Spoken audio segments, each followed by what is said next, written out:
Remember this whole green movement that I've been discussing during the show?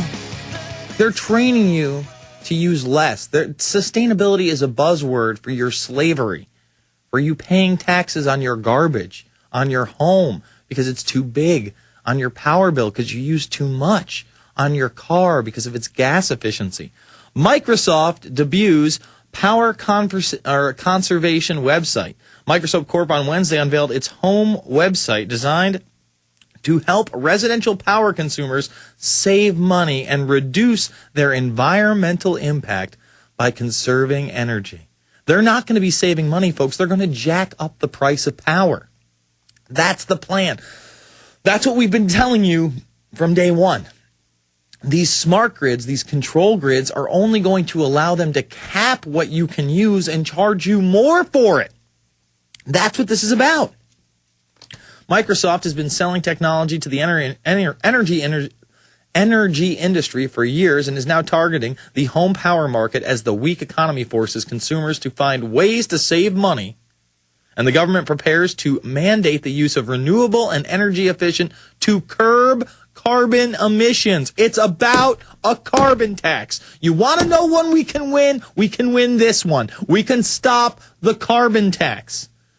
You can tell your congressman, your state senator, your city councilman, your local mayor, your governor right now, you are not going to stand for a carbon tax that is based on junk science when we know that the global warming or climate change that is actually occurring is due to the sun getting hotter. Kathy in L.A., you are on the air. Kathy. Yes, Kathy. Yes, no? She must have dropped. All right. Yep, Chris in Virginia. Chris, you're on the air. Hey, Jason, how are you? Good. Hey, I've been listening to the show since 2003, and you and Alan, y'all are warriors, great patriots. Well, thank you. Listen, the reason why I'm calling is because I've been, going over this stuff with a lot of people. People are, like, mocking me, laughing at me, telling me it's not true. I even had people over to watch the New World Order.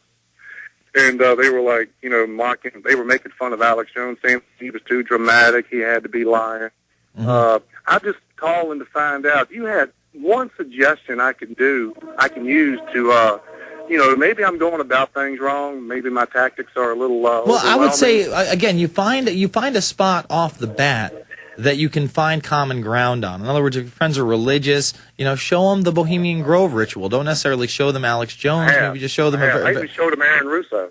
And you really, America Freedom to Fascism? I've just got calls tonight. I sent it out to them, the videos online, and they're like, he's lying. Oh, that's not true. The government wouldn't do that to us. Now, what are they saying specifically that they're lying about? They're lying. They're saying that there's no way that we can go to a fascist government or a socialist government. We're there, baby. I mean, they need to read the Patriot Acts. We are right there.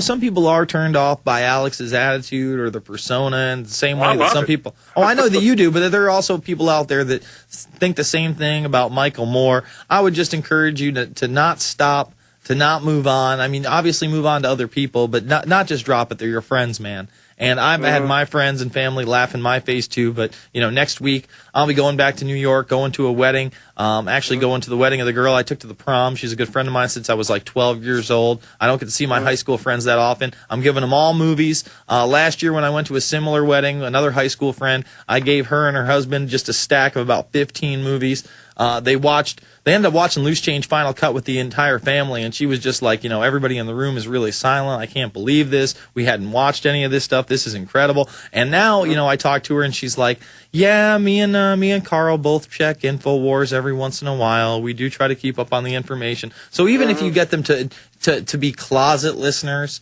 or just check it once in a while, you're still having an impact. You can still, and I mean, the friend that had the wedding last year, she worked for George Pataki for like 18 months. I mean, she worked for the governor's office in New York. So there is hope, man. Don't give up hope. I promise you that. All right, bro. Just keep on them. All right, you too. Let's see, who are we on? We are on, I think, Joe in Denver. Joe, you're on the line. Yes, Joe. Yes. Oh, Kyle in Florida. I'm sorry. Kyle, you're on the line. Hey, Jason. Hey, yes. I want to say I appreciate everything you and Alex do. Y'all are awesome, okay? Thank you, brother. I got turned on to y'all about 6 months ago. I've always been a constitutionalist. And I'm a cop in Florida in a big city. Mm-hmm. And I've always tried to look out for people's constitutional rights. When I see another officer doing something that ain't constitutionally right, I call them on it. Then that's excellent. I tell all these young kids that are coming on and coming out, I drill them all the time. I said, if your sergeant, your lieutenant, your chief came to you and said, I want you to go to this apartment complex and take everybody's guns, what would you do? And the new guys, they're sitting there dumbfounded. I said, you do not follow that order. That is an unlawful order. We took an oath to defend and protect the Constitution of the United States, not some politician, not some government official. And I would have to say that 99.9% of all the cops that I know agree with everything y'all are talking about. Well, that's excellent. I want to get your take, though. Let me get your take on this Abadi ruling. This guy who, off duty, beats the hell out of a woman bartender unmercifully. They go to trial the first time. The cops rally around him. They block off the courthouse. They ticket all the journalists that actually go out there. And then the judge comes back about a year later, and he gets 2 years probation and no jail time for that. What is your take on that? I think the guy should, number one, get fired from his job, lose his pension, and go to jail. I mean, granted, it was a simple battery. Most people that commit simple battery only get probation or, 60 days in jail at the most. But you are in uniform, you're law enforcement, you are held to a higher standard. So he should have done at least a year. I don't put up with this what do they say, abuse by cop. I mean, I don't do it. I respect everybody. I'm a law-abiding citizen. And if you're a law-abiding citizen and I stop you and, you ran a red light or whatever, 99% of the time, if, you say, officer, hey, I'm sorry, I just wasn't paying attention, I'll say, well, here's a warning ticket. Have a nice day. I'm not going to jack you up for $200 and all that because most people, that's a week's salary. Yeah, no, I understand. And you're one of the more compassionate cops. I've only had that happen to me one time. One time when I was out in Oklahoma City, I had this interaction with a police officer. I thought for sure I was at least getting the speeding ticket, and he didn't even end up giving me the speeding ticket. He gave me a warning, and I was just like, I was not accustomed to this. I was like, wow, this is incredible. And he gave it, I was like, thank you, sir, and I was on my way. And that was just one of the best police interactions that I'd ever had. I thank you for the call, Kyle. We're going to jump to Joe in Denver. Joe, you're on the line. Yes, Joe. Bermas, what's up, man? What's up? Hey, what's up? Hey, on Drudge, they got, this guy Sanford on there, and I saw a list of Bilderberg attendees for 2008, and, he was in there. And he is a Bilderberger, is he? Yeah, I'm pretty sure of it. In fact, on Infowarrior, there's a video of Carolina Truth confronting him about it and kind of poo-poos and says, yeah, Rockefeller's yesterday news, and this, a bunch of people that think they're smart and, just trying to brush it under the rug. Well, he also gave that big speech, as my board ops pointed out, and we played it on this show, where he was taking out the dollar bill and talking about the Great Steel and Novus Ordo Seclorum and how great it was, and how it's the all-seeing eye of God and everything else. So it doesn't shock me that he's Bilderberg. I just wonder why the establishment decided to burn him over an affair in Argentina. I mean, these guys have affairs all over the place.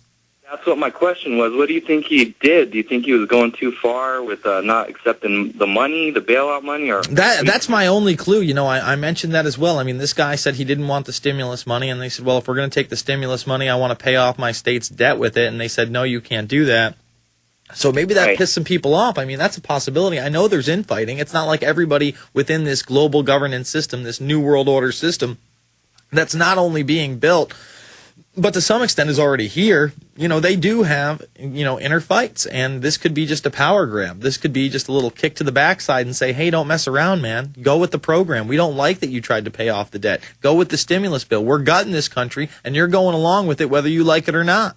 I mean, that's how I read it. But, I don't want to paint this guy out as some kind of rogue saint within the New World Order. I mean, he's talking about how the all-seeing eye on the back of the dollar bill is the all-seeing eye of God. That's bad news, Brown. I hear you, Bermas, and keep up the good work. Thank you, Joe. Gary in L.A. Gary, you're on the line. Hey, yes, Gary. Down in New Orleans, L.A. Well, all right, so that's Louisiana. See, sometimes I say Louisiana, and the guy's like, I'm in Los Angeles. And I'm like, all right, I'm sorry. I've got Gary in L.A. It could be Los Angeles. Yeah. It is Louisiana, my friend. What's up? Yeah. I'm the guy that got the Patriot Radio Show, the 990. We've been running the Obama deception ad for y'all for about a month and a half now. Excellent. I basically took Alex's advice and got my own show. And you were saying one that we could win a minute ago. One that we can win is the H.R. 1207 and also the Senate Bill 604. And to prove that you can make a difference, when my show contacted our Congressman, Steve Scalise, back around April 15th, he wasn't even aware of the bill. And then the new Congressman, Joseph Gow, who took over Dollar Bill Jefferson, the one that's in trouble now, I went to his office personally, and he just never heard of it. So we started our call campaign, and he was getting maybe 2 or 3 dozen calls a day, and they both signed on, so they're co-sponsors.